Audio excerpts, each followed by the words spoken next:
नमस्कार दोस्तों। मेरा नाम है सुधीर। आपका फिर से मैं स्वागत करता हूँ जीएमडी ट्यूटोरियल्स में। और इससे पहली वाली वीडियो में हमने देखा था कि नंबर सिस्टम का जो पहली एक्सरसाइज थी और नंबर सिस्टम के बारे में पूरा हमने जाना था कि कितने टाइप के नंबर्स होते हैं, जैसे कि rational numbers, whole numbers, natural numbers. अभी हम उसी सीरीज़ में आगे बढ़ रहे हैं और हमारे जो नेक्स्ट एक्सरसाइजेस है आज हम उसको कंप्लीट करेंगे दोस्तों। तो जो हमारी जो नेक्स्ट एक्सरसाइज है ना, वो है एक्सरसाइज 1.2, जो कि हम मैं आज इसको लेने वाला हूँ।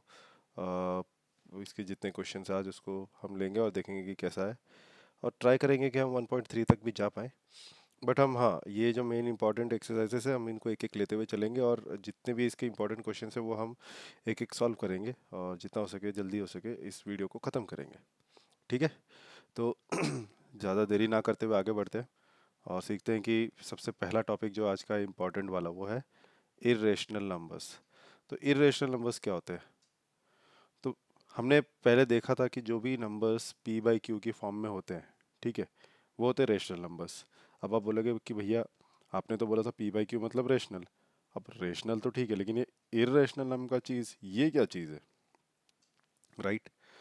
तो ऐसे नंबर्स हमने देखे हैं जहाँ पे क्यू ना कभी कभी ज़ीरो हो जाता है, तो वो रेशनल नंबर्स नहीं होते थे। जैसे कि अगर समझ लीजिए 3/0, तो 3/0 is not a rational number. Right? क्यों रैशनल नंबर नहीं है ये? क्योंकि ये पहुंच जाता है इन्फिनिटी को, मतलब इसका डिवीजन पॉसिबल नहीं है। तो ये ना कि रेशनल है ना कि इरेशनल है, दोनों में से कुछ भी नहीं है। ठीक है? तो तो फिर इरेशनल नंबर्स क्या होंगे? इरेशनल नंबर्स ऐसे नंबर्स होते हैं जिनको ना हम पी बाई क्यू की फॉर्मेट में लिख ही नहीं सकते। तो अ नंबर एस एस इसलिए लिखा है कि अ नंबर या नंबर से ज़्यादा numbers is called irrational if it can not be written in the form of P by Q where Q are integers not equal to zero. मतलब, हाँ, आप 3/0 को रेशनल नहीं बोल सकते, लेकिन 3/1, 3/2, 3/5, इन सब को आप बोल सकते हो। राइट? ये सब रेशनल नंबर है। तो ऐसे नंबर जिसको आप ना मतलब पी बाई क्यू की फॉर्मेट, मतलब ए बाई 1/3 या ऐसे कुछ रेशनल नंबर की फॉर्मेट में आप किसी नंबर को ना लिख पाओ, वो बन जाते हैं आपके इर्रेशनल। ठीक है? तो ऐसे कौन से नंबर होते हैं? अब आप बोलोगे भैया हमें ऐसे नंबर्स तो यार आज तक हमने देखे ही नहीं है। तो ये रहे उसके एग्जाम्पल्स। ठीक है? अब आप मुझे एक बात बताओ, एग्जाम्पल, ठीक है, मुझे एक बात बताओ, अगर मैंने लिखा 1.31313131 ऐसा चलता गया, ठीक है, मैंने इसको बोला आप इसको रेशनल नंबर में लिख के बताओ, आप कैसे लिख पाओगे इसको? नहीं लिख पाओगे। लेकिन अगर मैंने बोला 1.31 को लिख के देखो, आप क्या बोलोगे? भैया यहाँ से पॉइंट हटाओ, 131/100, आप ये लिखोगे। लेकिन क्या आप इसको पॉइंट हटा के 131/100 लिख सकते हो? बिल्कुल नहीं लिख सकते। क्यों नहीं लिख सकते? क्योंकि ये एंडिंग ही नहीं हो रही है इसकी, ये रिपीटेटिव चले जा रहा है, चले जा रहा है, चले जा रहा है। तो आप इसको नहीं लिख पाओगे, आप इसको कैलकुलेट नहीं कर सकते हो कि ये कितना आगे बढ़ने वाला है। राइट? तो ऐसे नंबर कौन से होते हैं जहाँ पे आप कैलकुलेट नहीं कर पाते हो? ऐसे नंबर्स ना ये होते हैं, देखो। समझ लीजिए मेरे को डिवाइड करना है 10 को 3 से। ठीक है? तो मैं क्या लिखूँगा? 3 3 ज़ा 9, बचेगा कितना? 1। पॉइंट डाल के फिर से ज़ीरो लगा, क्योंकि मैं 1 को 3 से डिवाइड नहीं कर सकता। तो हाँ, आप डिवाइड कर सकते हो। क्या आएगा यहाँ पे? 3 3 ज़ा 9, बचा है कितना? 1। अब पॉइंट के बाद मैं डायरेक्ट ज़ीरो ले सकता हूँ यहाँ पे, तो मैं वापस क्या लिखूँगा? 3 3 ज़ा 9। चलता जाएगा, चलता जाएगा, और यहाँ पे 3 आगे बढ़ता जाएगा, बढ़ता जाएगा। तो इस केस में 10/3 जो हो गया, ठीक है, वो क्या रिजल्ट दे रहा है आपको? 3.333। तो 3.333 जो है वो एक रेशनल नंबर नहीं है, वो एक हो जाएगा इरेशनल। ठीक है? लेकिन 10/3 तो रेशनल है। क्यों? क्योंकि आप उसको लिख पा रहे हो। भैया आप ऐसे लिख सकते हो, लेकिन आप इस नंबर को नहीं कन्वर्ट कर सकते हो। इसका आपको पता नहीं है कितने जीरोस आने वाले हैं। राइट? तो यही कुछ सिनारियो है यहाँ पे, हम यहाँ पे वही सीखने वाले हैं। और दूसरे के टाइप के जो नंबर्स होते हैं ना, ये तो हो गए नॉन एंडिंग नंबर्स जो चलते जा रहे, चलते जा रहे, चलते जा रहे। दूसरे होते हैं ये वाले नंबर्स जो रूट वाले होते हैं, स्क्वायर रूट वाले। √2, √3, √5, ठीक है ना, √7। ये सब ऐसे नंबर है जिसका आप स्क्वायर रूट कभी निकाल ही नहीं सकते लाइफ में। रूट टू का स्क्वायर रूट क्या होगा? आपको समझ में नहीं आएगा, आप लिखते जाओगे इसका स्क्वायर रूट। कैसे? स्क्वायर रूट आपको पता ही है कैसे निकालते हैं, राइट? लेकिन उस वे से अगर आप जाओगे तो आप कभी इसका स्क्वायर रूट फाइंड ही नहीं कर पाओगे। कैसे? टू का अगर मैंने बोला स्क्वायर रूट निकाल के दिखाओ, तो टू को फिर मतलब यहाँ पे टू तो नहीं आएगा, यहाँ पे टू का स्क्वायर रूट निकालने का तरीका ये है, आप टू को लिखो, फिर आपको सेम नंबर से मल्टीप्लाई और डिवाइड करना होता है, और फिर उसी नंबर को ऐड करना पड़ता है। तो यहाँ पे टू का स्क्वायर रूट कैसे निकलेगा? वन वन ज़ा वन, माइनस किया बचेगा वन, और यहाँ पे हो जाएगा वन प्लस वन, जिस नंबर से मल्टीप्लाई किया उसी नंबर से ऐड करो, यहाँ आ जाएगा टू, फिर यहाँ पे आप डालोगे पॉइंट लाइक डिवीजन। अब टेन है, यहाँ पे टू है, क्या करोगे आप? कर पाओगे कुछ यहाँ पे? नहीं कर पाओगे, तो और एक ज़ीरो आप लगाओगे। फिर क्या करोगे? ट्वेंटी, ऐसा कुछ नंबर लेना पड़ेगा जो यहाँ पे आए और यहाँ पे आए, तो आप लोगे यहाँ पे ट्वेंटी फोर, फाइव ज़ा फाइव फोर ज़ा ट्वेंटी, ज़ीरो रख के टू, फाइव टू ज़ा टेन प्लस वन, नहीं ये भी नहीं होने वाला, सॉरी ट्वेंटी फोर फाइव ज़ा नहीं होगा, ये ट्वेंटी फोर फोर ज़ा होगा, क्योंकि सेकंड मैंने यहाँ पे थोड़ा गलत कर दिया है। यहाँ जो नंबर लिखा जाता है यहाँ पे, वही नंबर यहाँ पे लिखा जाएगा। तो ट्वेंटी फाइव फाइव कितना हो जाएगा? One twenty five, twenty four four में लेना पड़ेगा, ट्वेंटी फोर फोर हो जाएगा, four four sixteen, one four two जाए प्लस वन नाइन, बचेगा कितना? चार, ज़ीरो एक लगा दिया, और यहाँ पे वही चार को जो यहाँ पे लिखा था उसको ऐड कर दिया। ठीक है, ये ना आगे दोस्तों ये चलता जाएगा, four, one point four, one four, four one four, ऐसा ऐसा चलता जाएगा, ये ख़त्म होने वाला है नहीं। कैसे? आप यहाँ पे देखो 40 लिखा है आपने, फिर यहाँ पे एक ज़ीरो और आ जाएगा, फिर थोड़ी देर बाद क्या करना पड़ेगा आपको पता है? फिर थोड़ी देर बाद आपको वापस यहाँ पे वन से ही मल्टीप्लाई करना पड़ता है, मतलब टू एटी वन, वन ज़ा टू एटी वन आता है यहाँ पे, क्योंकि टू एटी टू टू ज़ा करोगे तो 400 के आगे निकल जाता है। फिर यहाँ पे कुछ वैल्यू आती जो फोर से यहाँ पे प्लस होता, टू एट टू, और यहाँ पे कुछ तो आप फोर से मल्टीप्लाई करते, ये इधर आता, तो ये चलता जाएगा। तो मतलब रूट टू एक ऐसा नंबर है जिसको आप नहीं लिख सकते हो। Similarly root five three, root fifteen, root five, ऐसे ऐसे नंबर है जिनको आप नहीं लिख पाओगे भैया। ठीक है, और और ऐसे जो स्क्वायर रूट होते हैं जैसे कि रूट फोर, रूट फोर को आप क्या लिख सकते हो? टू इंटू टू, सीधा सीधा एक टू कॉमन आ गया बाहर, और इसको आप मतलब आप डायरेक्ट इसको लिख सकते हो, है ना? तो ये कुछ नंबर्स है जिनको हमें ध्यान में रखना है जब भी हम इसको सॉल्व कर रहे हैं। ऐसा होना चाहिए कि हमारे मतलब कभी भी हमारे ना इस पे कैलकुलेशन में गड़बड़ी ना हो। ठीक है, आगे बढ़ते हैं। रूट टू एक इरेशनल नंबर है, ये हमें समझ में आ गया। रूट टू एक इरेशनल नंबर, और क्यों है एक इरेशनल नंबर इसको आप प्रूव करके दिखाओ, ये आपके 10th क्लास में आने वाला है, अभी आपको सीखने की ज़रूरत नहीं है। बस हाँ, इतना ध्यान में रखो, इसको आप फ्रैक्शनल फॉर्मेट में नहीं लिख सकते। ठीक है, इन भैया जी का नाम याद करना है तो आप कर सकते हैं, बहुत इंपॉर्टेंट लोग हैं ये लोग। और मेरे हिसाब से आप अपनी आप एनसीईआरटी पढ़ रहे हो तो आप एनसीईआरटी से ही पढ़ा करो। आपको जो जो लगता है वो आप देखते जाओ। ये जो जितने भी साइंटिस्ट हैं ना, जर्मन मैथमेटिशियन जैसे कि कैंटर और डेडेकाइंड, ये जो मतलब बड़े बड़े लोग हैं ना, आप इनके मतलब नाम ऐसा नहीं बोल रहा हूँ कि रट्टा मार लो, बस इनके ना ऐसा देख लो कि इन लोगों ने क्या इन्वेंशंस और क्या डिस्कवरीज की थी। ठीक है, अब मैथमेटिशियंस हैं तो डेफिनेटली इनका नाम ज़रूर याद रखिए, क्योंकि ये लोग बहुत बड़े होते हैं जिन्होंने मतलब ये सब चीज़ें निकाली हैं, तो इनको हम इग्नोर नहीं कर सकते कभी भी। कभी ना कभी हमारे कॉम्पिटिटिव एग्जाम्स में भी ये आ जाएगा आगे जाके। ठीक है, तो अभी चलते हैं हमारे नोट्स के सेक्शन में, और देखते हैं कि अभी हमने पुराने हमारे नोट्स में क्या क्या किया था। कहाँ गया? ये रहा,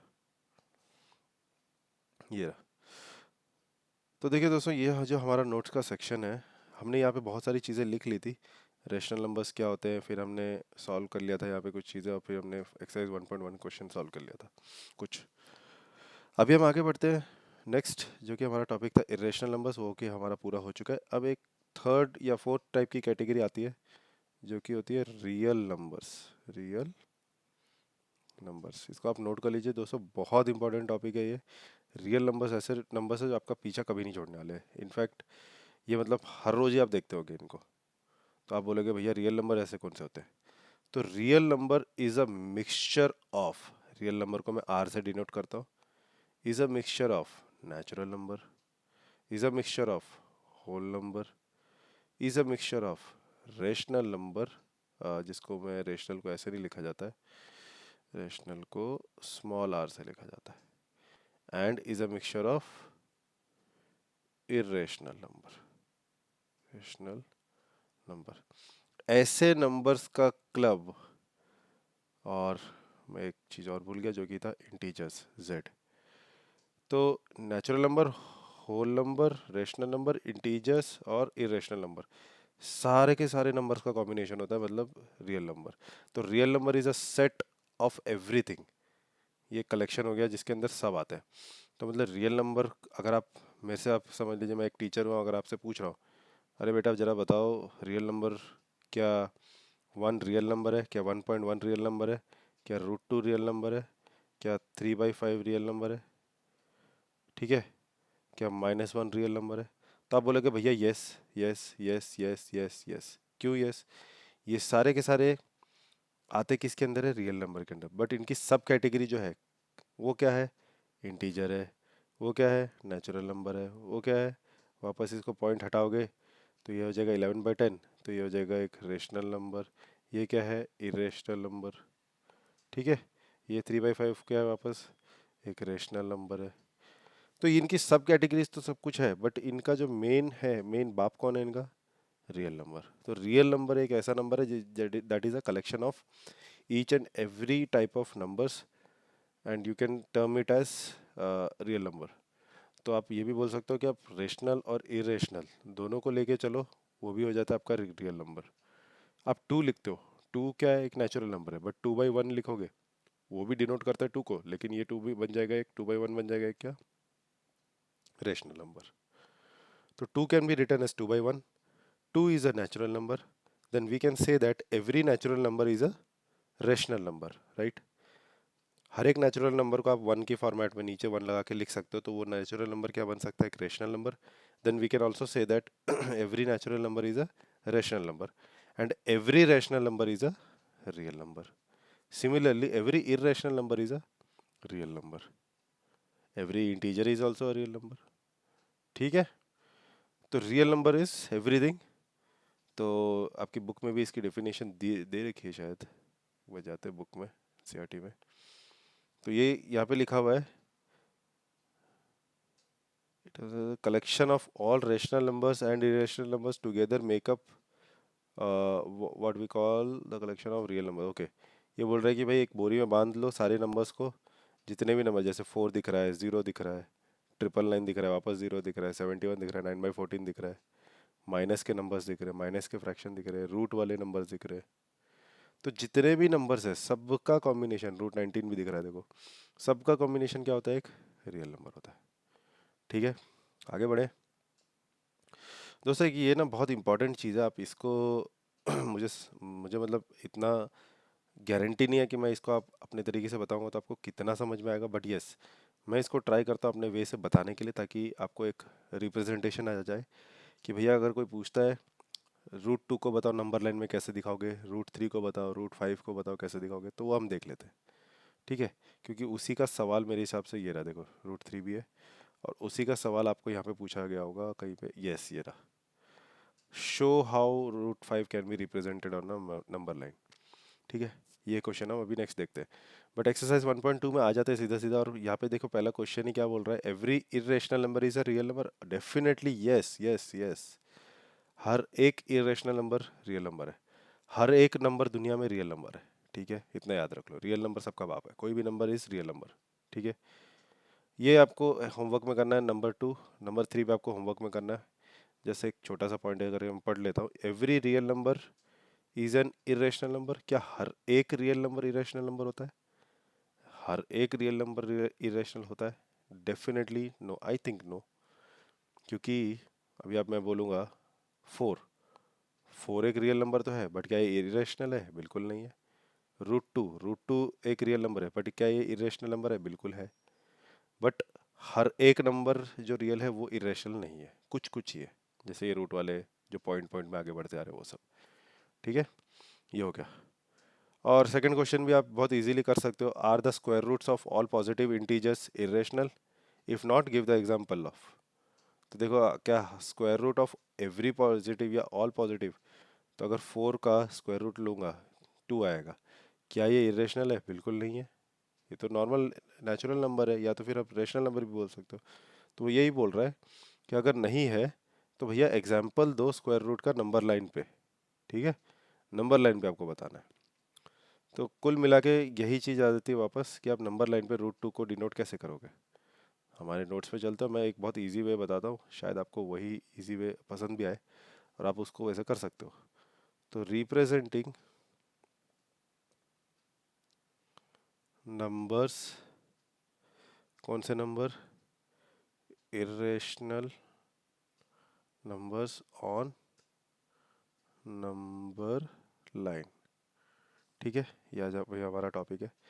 सीधा सीधा मैं एक काम करता हूँ, पहले एक नंबर लाइन बनाता हूँ बेसिक सी, थोड़ा डायग्राम में गड़बड़ी होगा, गिले शिकवे माफ़ करना। ये ज़ीरो, ये वन, ये टू, ये माइनस वन और ऐसे। ठीक है, ये हो जाएगी माइनस इन्फिनिटी, ये हो जाएगी प्लस इन्फिनिटी, मतलब ये चलता जा रहा है। नंबर लाइन पे आपको मैंने क्या बोला, representing numbers on number line. अभी मेरा टॉपिक क्या चल रहा है, मैं रूट टू को रिप्रेजेंट करना चाहता हूँ। रूट टू को देखो भैया, आप क्या लिख सकते हो, रूट टू को आप ऐसा लिख सकते हो, वन का स्क्वायर प्लस वन का स्क्वायर। क्यों, क्यों और मैंने कोई और नंबर नहीं लिया, क्योंकि भैया और कोई नंबर आ भी नहीं सकता है ना। तो वन का स्क्वायर को मैं दो बार करूँ तो ये मुझे रूट टू मिलेगा। मैंने इसको ऐसा ही क्यों लिखा, मैंने इसको सिर्फ वन का स्क्वायर ही क्यों लिया, मैं इसीलिए लिया क्योंकि मैं आपको एक चीज़ बताना चाहता हूँ अभी, जो कि है पाइथागोरियन ट्रिपलेट। मतलब आपने कभी पाइथागोरस थ्योरम पढ़ी होगी, वो क्या होती है, एक राइट एंगल ट्रायंगल में हाइपोटेन्यूस ये होता है, हाइपोटेन्यूस, क्या हो गया, गंदा क्यों हो रहा है, साफ करके लिख देते हैं, कोई दिक्कत नहीं। ये एक राइट एंगल है जिसमें एक ये होता है हाइपोटेन्यूस, ये होता है परपेंडिकुलर और ये होता है बेस।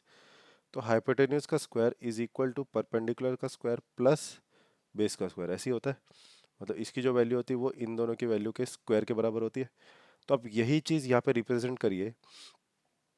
क्या आप इधर अगर स्क्वायर कर रहे हो या आप इस टू को ऐसा लिख रहे हो, रूट टू को, तो आप इसको अगर इस टर्म्स में लिख रहे हो तो कुछ कुछ ये पाइथागोरस को रिप्रेजेंट ही कर रहा है, राइट। मतलब मैं आपके बुक में ही आपको दिखा देता हूँ, ये देखो, कुछ कुछ ये इसी टाइप का मैंने भी लिखा है जो कि पाइथागोरस थ्योरम को रिप्रेजेंट कर रहा है ना। क्या रिप्रेजेंट कर रहा है कि भैया मेरे पास समझ लो, जैसे कि इसने क्या बोला, आप एक काम करो, आपने one square plus one square लिखा, राइट। आप एक काम करो, नंबर लाइन पे एक वन यूनिट ले लो, ठीक है, ये मैं ले ली वन यूनिट।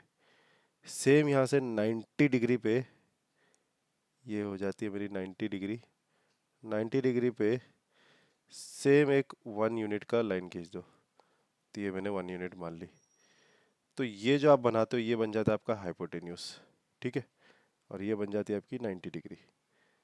ये आप प्रोट्रैक्टर का यूज़ करते हुए 90 डिग्री बना दो, यहाँ से एक वन यूनिट का ले लो और यहाँ पे सेम जितना ये लिया है उतना ही ये ले लो, ठीक है। इसको पॉइंट बी मार्क कर देते हैं, इसको पॉइंट ए मार्क कर देते हैं, तो O B is equal to O ए।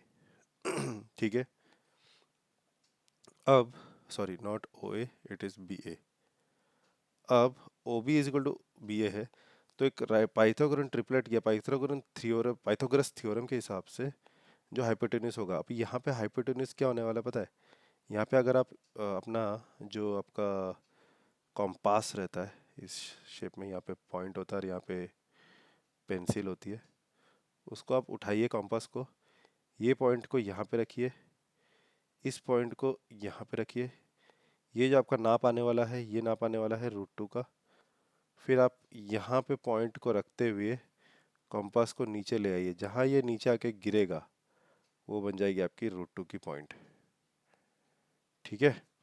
तो ये हो जाएगा भैया आपका रूट टू रिप्रेजेंटेशन और नंबर लाइन। सिमिलरली आपको रूट थ्री का करना है, क्योंकि आप यहाँ पे रूट टू कर चुके हो, एक और पाइथागोरस थ्योरम लगा के यहाँ पे 90 डिग्री बना दीजिए, इसको जोड़ लीजिए, यहाँ पे वही पॉइंट रखिए, इस बार पेंसिल को उठा के यहाँ पे डाल दीजिए, जहाँ पे ये गिरेगा वो बन जाएगा आपका रूट थ्री। ठीक है, रूट फोर नंबर लाइन पे रिप्रेजेंट नहीं हो सकता, क्योंकि रूट मतलब आप ऐसे नहीं करने की आपको कोई ज़रूरत नहीं, क्योंकि रूट फोर का मतलब होता है क्या, टू, तो आप डायरेक्टली यहाँ पे टू को देख सकते हो। रूट फाइव कहाँ पे आएगा, सीधा सीधा डेफिनेटली रूट फोर अगर टू है तो रूट फाइव टू के बाद ही गिरेगा कहीं ना कहीं। तो आप सेम चीज़ यहाँ पे ऐसा करके आप कुछ ना कुछ पाइथागोरस थ्योरम लगा के वैल्यूज़ को पुट करिए और आपका रूट फाइव बना दीजिए। ठीक है, नहीं बन पा रहा है, कुछ नहीं हो पा रहा है, वीडियो में कमेंट ज़रूर करिएगा, मैं रूट 5 का भी आपको बता दूंगा आपको करना कैसे, लेकिन हाँ थोड़ा सा दिमाग लगाइए, आपका काम बन जाएगा। तो ये नंबर लाइन पे रिप्रेजेंटेशन करना आ गया। तो अगर आप बुक में जाते हैं तो आपकी जो पहली एक्सरसाइज है, ओह ये रहा, रूट 3। सेम था, रूट 2 को रिप्रेजेंट किया, रूट 2 को रिप्रेजेंट किया तो आपने 90 डिग्री बना के किया, तो ये बन गया रूट 3। ये जहाँ पे गिरा वो बन गया रूट 3, क्यू पॉइंट। ठीक है, सिमिलरली आपको वही काम करना है। मतलब रूट 5 का अगर किसी ने पूछा है, रूट 5 का अगर किसी ने पूछा है तो आप क्या करोगे, रूट 5 को आप कैसे लिख सकते हो, root 5 will be equal to, यहाँ पे आप स्क्वायर में किसका स्क्वायर प्लस किसका स्क्वायर लिखोगे आप, 2 का स्क्वायर प्लस 1 का स्क्वायर, राइट। तो 2 का स्क्वायर प्लस 1 का स्क्वायर इज रूट 5। तो आप अपने नंबर लाइन पे, ये आपका जो नंबर लाइन रहेगा, ये समझ लीजिए 0 है, ये समझ लीजिए 1 है और ये समझ लीजिए 2 है। तो अब यहाँ से लेके यहाँ तक का बेस मानिए, ये हो गया 2 बेस, इसको परपेंडिकुलर मानिए, ये हो गया 1, यहाँ से लेके यहाँ तक का जोड़िए, ये बन जाएगा रूट 5। यहाँ पे आप अपने नीडल को रखिए, यहाँ पे आप अपने पेंसिल को रखिए, नीडल से पेंसिल जहाँ पे गिर रहा है कर्व बना दीजिए, वो बन जाएगा आपका क्या, रूट 5। खत्म हो गया क्वेश्चन। कुछ था इसमें? बिल्कुल नहीं था। ठीक है ना। आप बोलोगे सर आपने यहाँ पे नीचे 2 क्यों लिया, आप चाहे तो भैया नीचे 1 लेके इसको भी 2 ले सकते हो, तो भी आपका ये जहाँ गिरेगा वो वहीं पे गिरने वाला है। ठीक है ना, ये अगर आपने 2 ले लिया और ये बेस को आपने 1 ले लिया, तो ये भी बन जाएगा रूट 5। ये मतलब लेंथ के ऊपर चल रहा है ना ये, तो आप बेस इसको मानो चाहे बेस इसको मानो, कोई फ़र्क पड़ने वाला है नहीं, आपका रूट 5 2 के बाद ही गिरेगा आके। ठीक है। तो आई होप आपको ये एक्सरसाइज समझ में आ गई होगी। क्लासरूम एक्टिविटी भैया हम लेते नहीं, आप मेरी क्लास में आइए, बैठ बैठ के सब बढ़िया एक्टिविटी करेंगे। अभी हम क्लासरूम में है नहीं, अभी हम डिजिटल प्लेटफॉर्म पे, तो ये हम छोड़ देते हैं, इग्नोर कर देते हैं अभी के लिए। ठीक है ना, तो ये देखने की कोई ज़रूरत है नहीं। हमारे मेन 3 क्वेश्चंस थे वो हो चुके हैं। आप ये वाले क्वेश्चन को होमवर्क में ले लीजिएगा, ये वाले क्वेश्चन को भी होमवर्क में ले लीजिएगा, देखिए आपको आपसे हो रहा है कि नहीं। फर्स्ट का सेकंड पार्ट और एक्सरसाइज का सेकंड क्वेश्चन, ये दोनों ले लीजिए। रूट 5 मैंने अभी आपको बता दिया है। ठीक है, तो मेरे हिसाब से शायद ये वीडियो काफ़ी लंबी हो चुकी है, 20 मिनट्स की हो चुकी है। अब इस वीडियो को यहीं पे रोकते हैं और नेक्स्ट जो है, हम नेक्स्ट पढ़ेंगे real numbers and their decimal expansions. बहुत इंपॉर्टेंट है ये नेक्स्ट जो वीडियो रहने वाली है, तो उस वीडियो में हम ये पूरा देखने वाले हैं कैसे होने वाला है। मुझे पता है आपको ये सब आता होगा, लेकिन एक जस्ट क्विक रिवीजन में मार दूंगा फिर से, क्योंकि आपने ये 6 7 8 में पढ़ाई है। और आप चाहे तो इस वीडियो को स्किप अगर आप करना चाहे तो कर सकते हैं, मतलब जो नेक्स्ट वीडियो आने वाली है, ताकि आपका 1.3 स्किप हो जाए और 1.4 में आप डायरेक्टली पहुंच जाए, अगर आपको ये चीज़ें नहीं देखनी है तो। ठीक है, और अगर देखनी है तो आपकी इच्छा, ज़रूर आइए, आपका वेलकम है हमारे JMD के चैनल पे। जब मन चाहे आ जाइए, वीडियो देख लीजिए। ठीक है दोस्तों, थैंक यू, आपका दिन शुभ रहे, और आई होप कि आप लोग सब सेफ रहें कोरोना की वेव से। Thank you, thank you, thank you.